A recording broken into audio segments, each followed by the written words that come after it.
Nice one. What's up, everybody? Welcome to Klamtucky Bourbon Boyz. You got a plethora of liquor up there today. 3 out of 4 ain't bad. That's like that one dentist that don't like Trident or whatever. Yeah. That guy thinks fluoride's bad for you or something. I mean, it is, but you know. Well, I don't even know where to start. Well, why don't we start with the ugly kid in the lineup?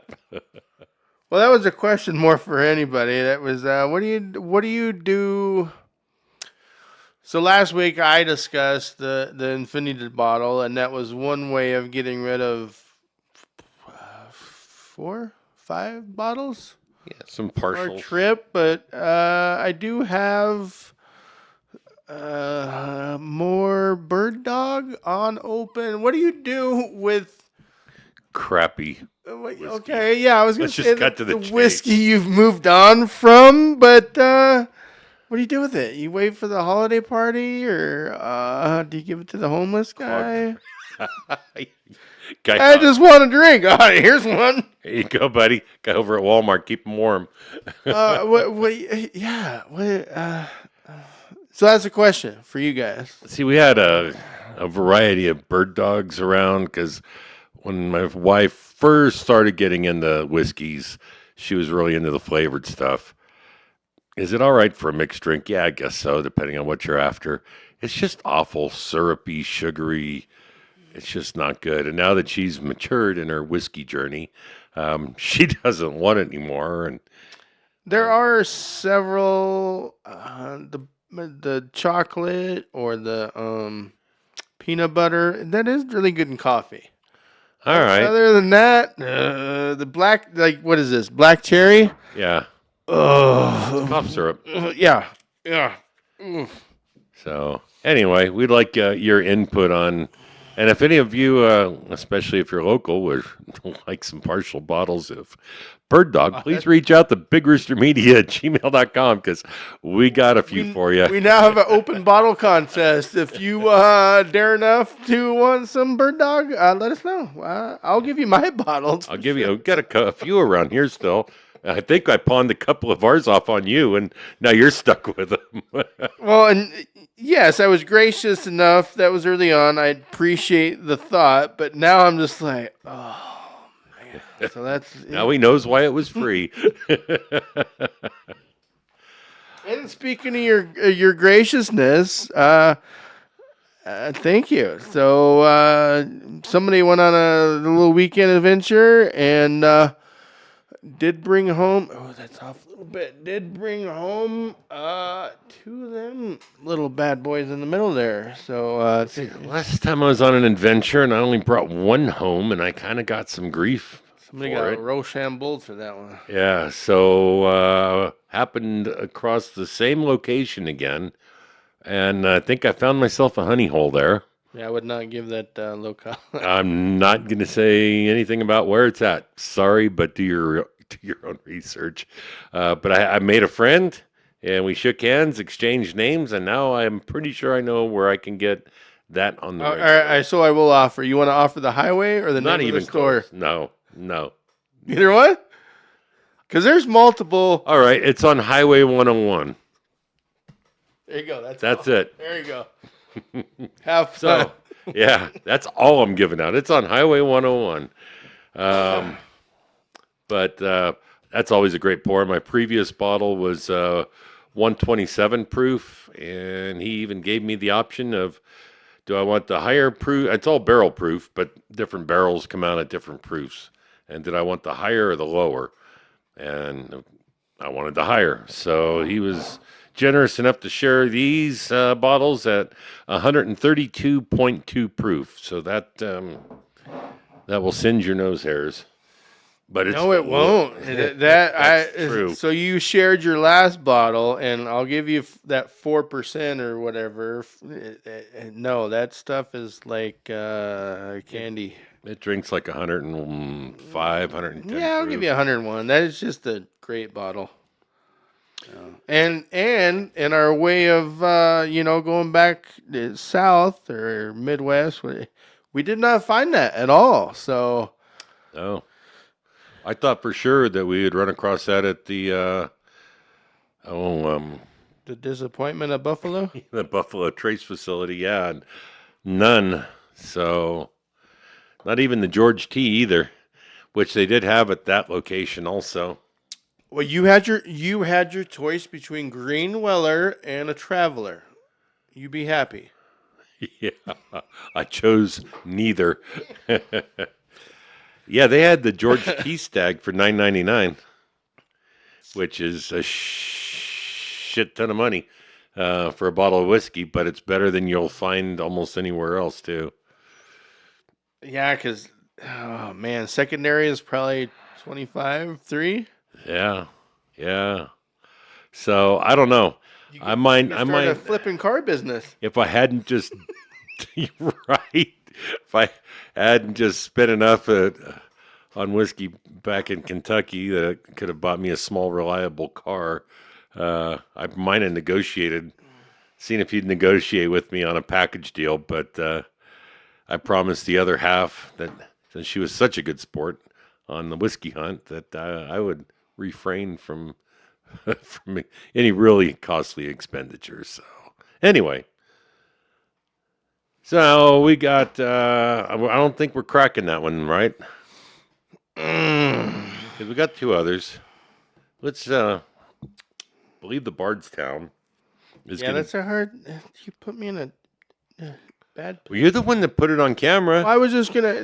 That was my whole point of, hey, look what we got. And, All right. Well, but we don't have to. We got a couple others here to work with. Work with. all right, all right. So I think the Bardstown's the lower proof of the two, Yes, sir. and that's the Silver Oak. Let's start with that one. Yeah, why don't we start with that? It's finished in a Cabernet wine cask, so I'm not going to pretend like I haven't had this before.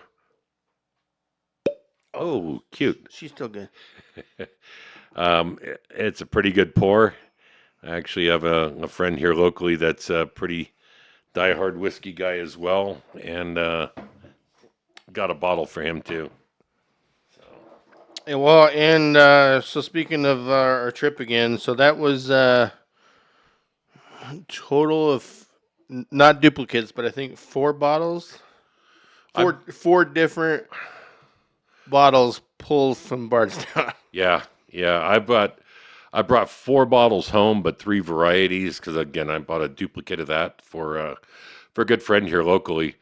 It's just a great pour. But Bardstown, if and it's around. It's not readily available, but it's around. If you see something from Bardstown on a shelf and you're even remotely curious, give it a try. You won't be disappointed. And it's yeah. So we are on once again. We are on the California border, and I know you can get this at Costco's in Cali.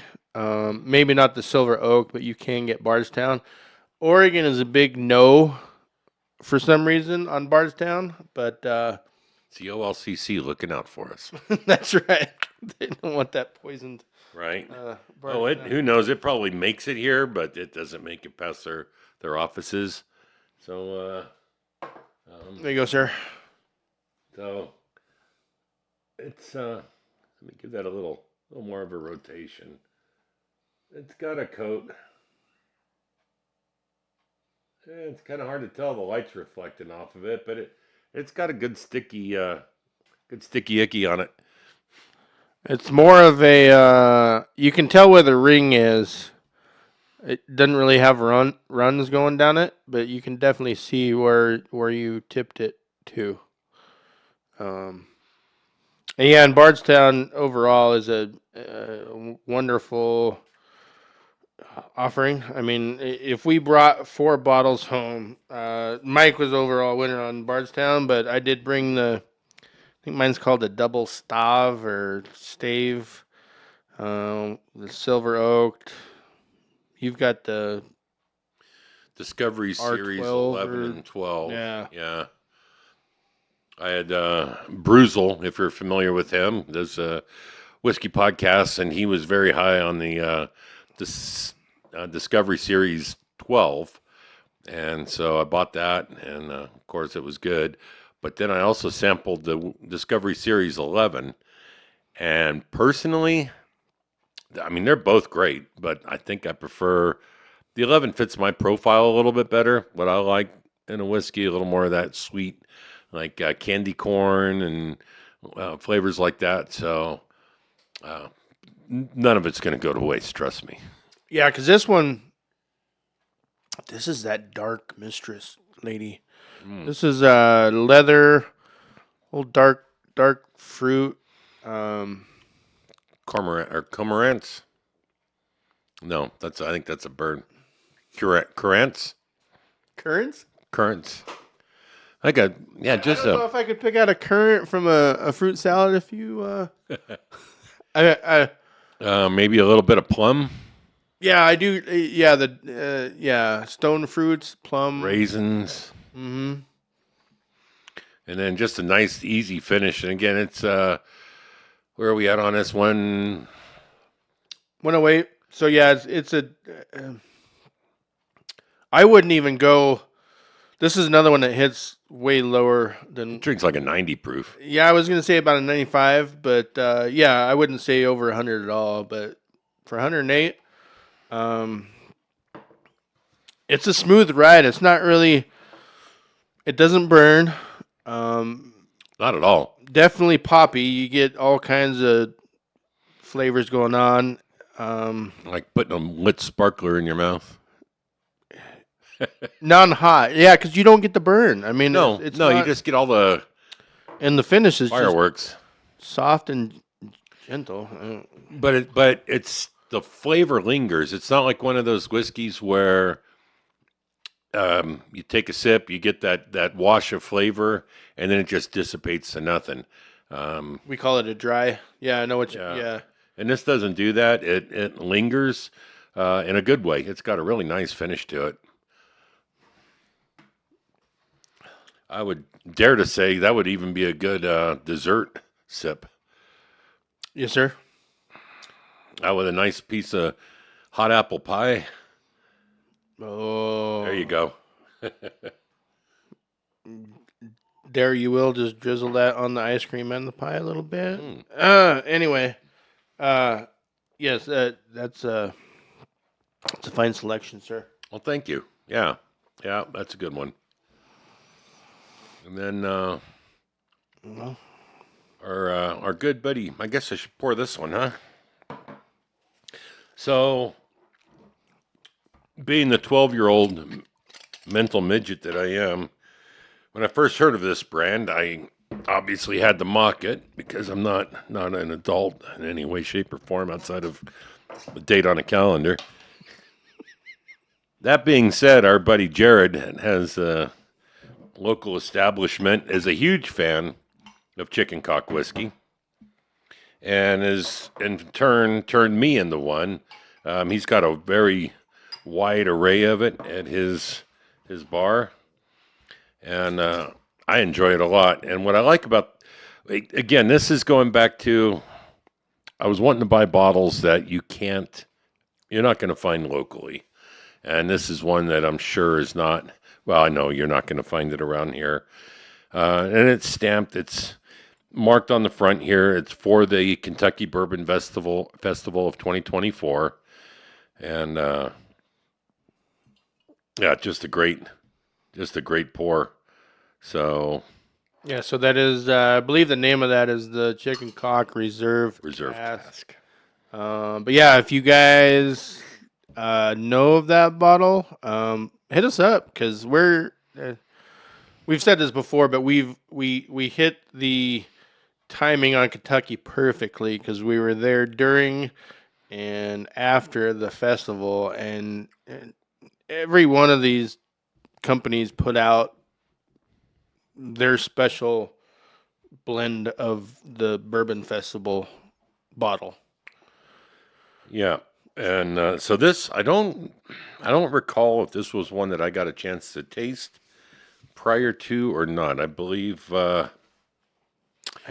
Well, no, this was from Chicken Cock's distillery. Yeah, because I don't think we, unless that was the day at what was that liquor store? Man.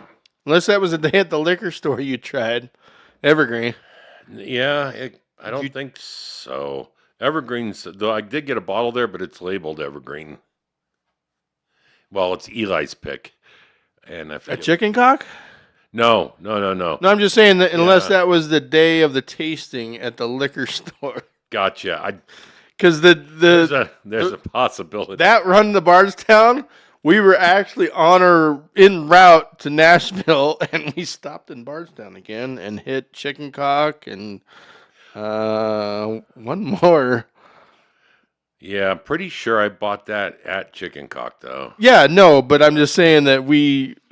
It was another. Oh, we got to stop again. And Yeah. Bardstown was so good, we had to see it twice. That's no joke. That night. Bardstown or the Chicken Cock, which we. Yeah. They even got me a cool shirt there. The old Talbot Tavern. But, See, the cool thing about this is we both can do the Coke can. right? Yeah, hopefully you guys, we changed things around a little bit here in the old studio. I'll say a slight coat. It's another ringer. Yeah. You can tell where the ring was, but no really. Well, but I think it's still there. That's the thing. It's not running down. It has no legs because it just adheres to the wall of the glass. And it'd be great to have a Coke Cam sponsor, Rick. I know you're hunting right now, but I also saw that you're watching us still. Calling people out. So yeah, that's that's all a bit of 130 proof. But the finish is so good on that thing. But it still doesn't burn that much. No. And man, it's just like they used to have these mint strips. I forget who made them. But it was a little thing you'd take out of a package and put it on your tongue, and it would dissolve, like, for your breath and that. But it'd leave this. Remember those? Yeah, the ice strips or what? Yeah. So this isn't anything like Little that. plastic piece you sucked on. Yeah, flavor profile wise. But man, it just coats your tongue just like those things used to. That's the next big thing right there. Holy cow! Where did you? I totally see that now. Right? That's the next big thing. Whiskey flavor strips. I bought a lot of bourbon balls back into Kentucky, but I don't think I saw those strips, man. They need to. That's our $1 billion idea right there. Bourbon strips. That would be okay. You can mess with a breathalyzer like that too. Hold on, officer. That's it. So, go ahead. That's a good pour too. You have a preference? Man. And see, maybe that's the Right. Maybe that's the difference in that. I'll go ahead and call it. What is that? 20? 20 proof. You sure know you're messing with 130 proof. I'll put it that way. It is tasty. Drinkability, I'll give it to the Bardstown. But the Chicken Cock is a hard day whiskey. You might want to go back to the Bardstown on the drinkability portion too. Just a little touch there. They're both excellent. I definitely am leaning towards this one though. Again, both great bottles. I mean, there's outside of. Let's just do that. These are all great bottles. Well, that's the 3 out of 4 dentist. It's that one bottle that just doesn't want you to floss for some reason. I mean, Bird Dog is what it is. At least it's an 80 proof flavored bourbon. So I'll give them that. But I think that was a rule, though. It's got to be at least 80 to be called a bourbon, though, right? Well, and actually, they call it flavored whiskey. It's not a bourbon. So they can get away with. All right. They could get away with a lower proof, and they don't. So you know what? I guess good on them for that. But it is what it is. Somebody's got to do the flavored stuff. Um, between the two, my vote would go towards the chicken cock. But again, they're both good. Um, I don't think you can go wrong with either bottle. What I like with Bardstown, those guys, um, they're master blenders. I think is the best way to put it. They don't actually create their own whiskey. They will go out and sample product and find what interests them, what they think is going to make a good one. They'll combine those, blend them, and then they will, finish them like they did this. But they don't actually create the product. But the guys that pick the product that they use do a great job because, Well, they start off good. I think they are what, MGP. yeah. So yeah, they're already starting with a good base. Well, an MGP, which is Midwest Grain Products, if you're not familiar with we use that quite a bit, the MGP thing. Huge outfit in Indiana that provides distilled spirits to sources like, or folks like Bardstown are a source for it. I don't think they actually make, well, I know they don't release anything under the MGP label, but they know what they're doing there. Still kind of takes a guy that knows what he's doing, or gal. There are some female master distillers too that absolutely know what they're doing. But to get that blend, to How find the dare you, right sir. combination, yeah, gender assuming, shame on me. They them did a great job. for me he. For the means, yeah, no, I have to agree with you. Bardstown is a wonderful. I think I sampled shoot 4 when we were at Bardstown. So yeah, I did pull the double. I think they call it the double stave, but I'll have to pull that one out on another show. But yeah, I don't diss them for being a whatever you want to call that, a creator, a A blender. blender. I don't dig them anyway because that's a great bottle, and Bardstown in general is a great company. Well, and barrel bourbon is another perfect example of somebody that doesn't actually Oh yeah. distill and create their own spirit. They're a blender like and a finisher like Bardstown is. But man, I had a barrel rye the other night over at the Coop, and if you haven't tried their rye yet, you need to because man, I think it was called Seagrass. So that's another one. We'll get around to it. We'll get I think we might have had a barrel on here already because I see one sitting on the shelf up there, and that's usually where the ones that are on the show end up. But I got another one that we can bring out too now. So Well, and I'll so um between the two shows, I can keep the shows separate, of course. But I mean, when you're on, I don't want to sound like a new guy or whatever, but we've done 25 whiskey shows, so bourbon shows, and keeping what we have and haven't done is getting a little. Because what were you were wanting to do the Glen Morangi today, and I think we've already done that because you made me a fan of that. That's why I remember that. yeah, I believe you're right. And I don't know, are there scotches out there that you folks enjoy or that you'd like to see us do a review on? Um, I don't mind that either. Are you talking about Oogdal style?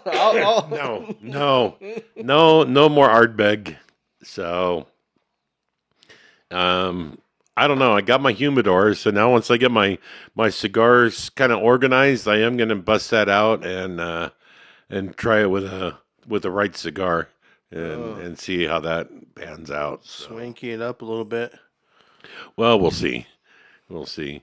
When we were, I quit smoking a little over a year ago, cigarettes, and but when we were back in Asheville at the Red Phone Booth establishment, uh, great place to drink whiskey, and but they had this huge cigar room, And yeah, I partook in a few Maduras while I was there, and it kind of inspired me to. I'll give up the cigarettes. I won't inhale anymore. I'll be like Bill Clinton. I won't inhale, but definitely going to start enjoying some cigars. So. Well, in that place overall, I will give credit where credit is due. Is that place was Hmm. probably the best ever bar establishment I've been to. Just for Well, you mean east of the Mississippi, not better than the Coop. I'll give the Coop a due. I mean, Right. He needs a secret phone booth. yeah. I Come mean, on, Jared. just the whole, maybe the whole ensemble. I mean, the Yeah. hidden door. The cigar room. That's got some perks. I mean, that cigar room was probably close to the same size as the studio is. yes.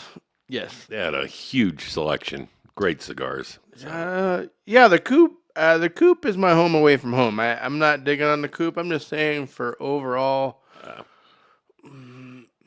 checks the box. Experience. Yeah. Yeah, the whole experience. You have to have the secret phone number and dial it in. And if you get it right, then they will come and answer the door. If you don't get it right, then they won't even know you're there.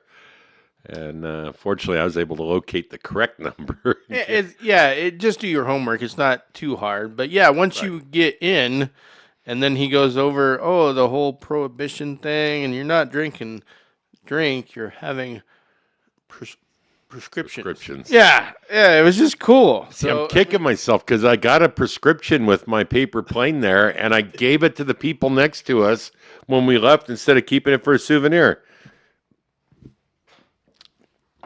Oh, well. Well, your suitcase was overweight anyway. I mean, that was just a slip of paper. Anyway, so there you go. There's a couple more of our trophies that we brought back from Kentucky. Where are we at here? I'm on that one.